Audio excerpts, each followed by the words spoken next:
Hello दोस्तों, आज की कहानी है प्यासी दुल्हन भाग 20। मधु को देखते ही गीता खुशी से फूली नहीं समाई। दौड़कर गले लगाया, बोली कहाँ थी आप इतने दिनों से। मधु मुस्कुराई, आप याद ही नहीं करते वरना हम ज़रूर आते। मैं तो आज सुबह ही याद कर रही थी आपको, गीता ने कहा। देखो आज आपने याद किया और मैं आ गई। यह कहकर उसने जोर का ठहाका लगाया। इस पर सभी हंसने लगे। गीता उसे अपने कमरे में ले गई। राजीव जी कैसे हैं? वो भी आए हैं? खुद ही पूछ लेना, मधु ने कहा।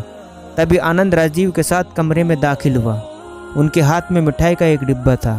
अपने हाथों से गीता को देते हुए बोला, ये लो डार्लिंग, हमने नई कार ली है, उसी खुशी में छोटा सा तोहफा।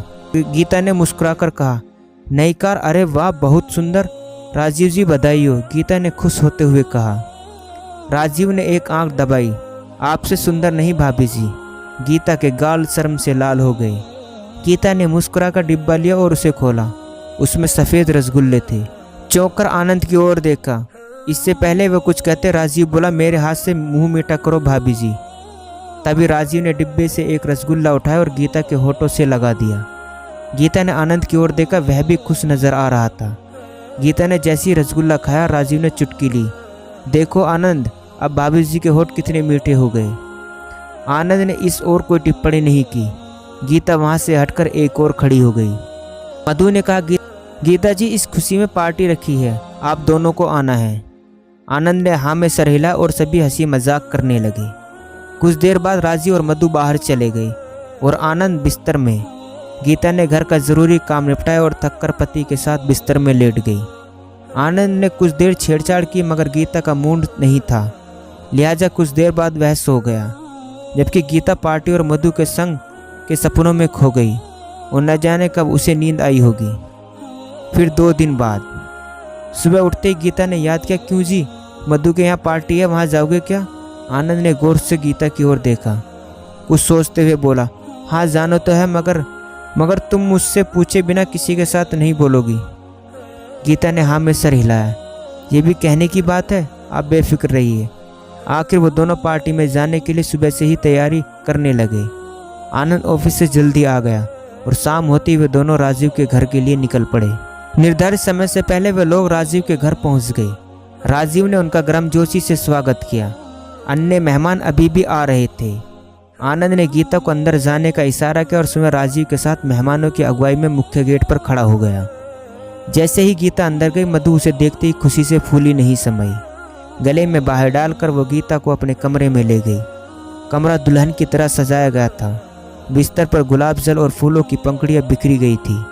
कमरे में 2 बड़े पलंग बिछे थे जिन पर खूबसूरत चादर शोभायमान थी, जबकि हॉल में मेहमानों के लिए खास इंतजाम किए गए थे। अनेक तरह की शराब व विभिन्न व्यंजन सजाए गए थे। मधु ने गीता से पूछा, आप किसी भी बात पर पार्टी रख लेते हो और यही सब करते हो?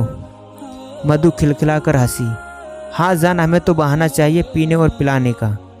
गीता मुस्कुराई, हाँ, और मज़े लुटने का और लुटवाने का। कमरे में दोनों की हंसी के फुहारे छूटने लगे। मगर एक बात बताओ, ये पार्टी ने आप इतना खर्च करते हो, ये सब आता कहाँ से है? गीता ने उत्सुकता से पूछा।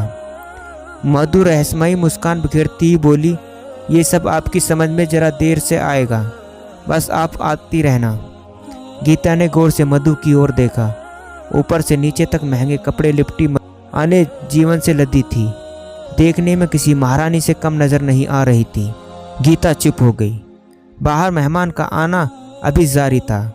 राजीव ने देखा अब अधिकतर मेहमान आ चुके हैं और समय भी काफ़ी होता जा रहा है। आनंद को लेकर वह हॉल में पहुंच गया। वहाँ धीमा पाश्चात्य संगीत बज रहा था। राजीव ने मेज पर सजे कांच के गिलास में थोड़ी सी शराब ली और मेहमान की ओर इशारे करके जोर से चीयर्स कहा। फिर क्या था, सभी मेहमान अपने अपने गिलास हाथों में लेकर नाचने लगे। हॉल में चारों ओर मस्ती छाने लगी। राजीव ने वह जाम आनंद को थमाया, लो मेरे यार, ये शाम तुम्हारे नाम। चीयर्स। आनंद ने भी एक पैक बना और राजीव के होठों से लगाया, ये हमारी दोस्ती के नाम। उधर कमरे मधु ने गीता के चेहरे पर बालों की एक लटी बखेरी, गजब का हुस्न उभर आया था।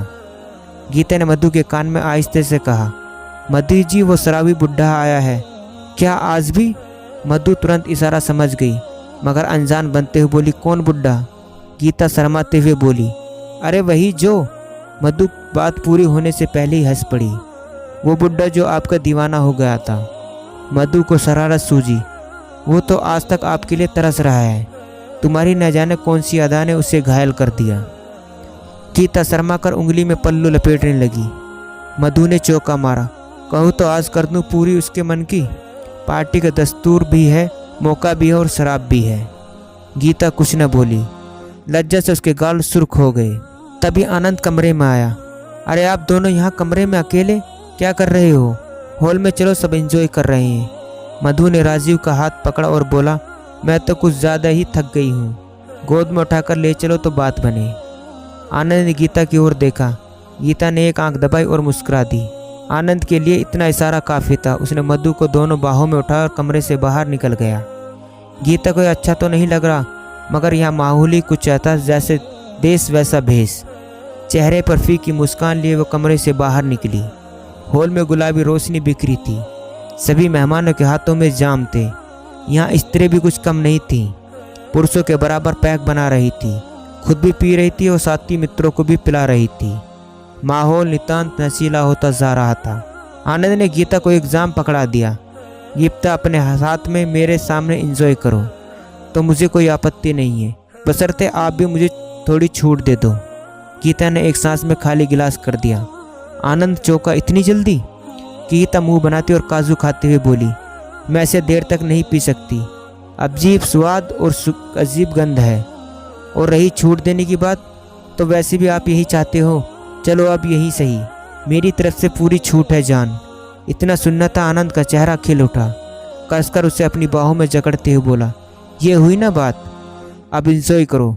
ये कहते हुए उसने गीता के नरम नाजुक होठों पर एक प्यारा सा चुम्बन जड़ दिया। गीता ने चारों ओर देखा, फिर उसने भी आनंद के होठ चूम लिए और गर्दन झुका ली। हॉल में संगीत पूरे शबाब पर था। लोगों के पैरों में गजब की थिरकन होने लगी थी।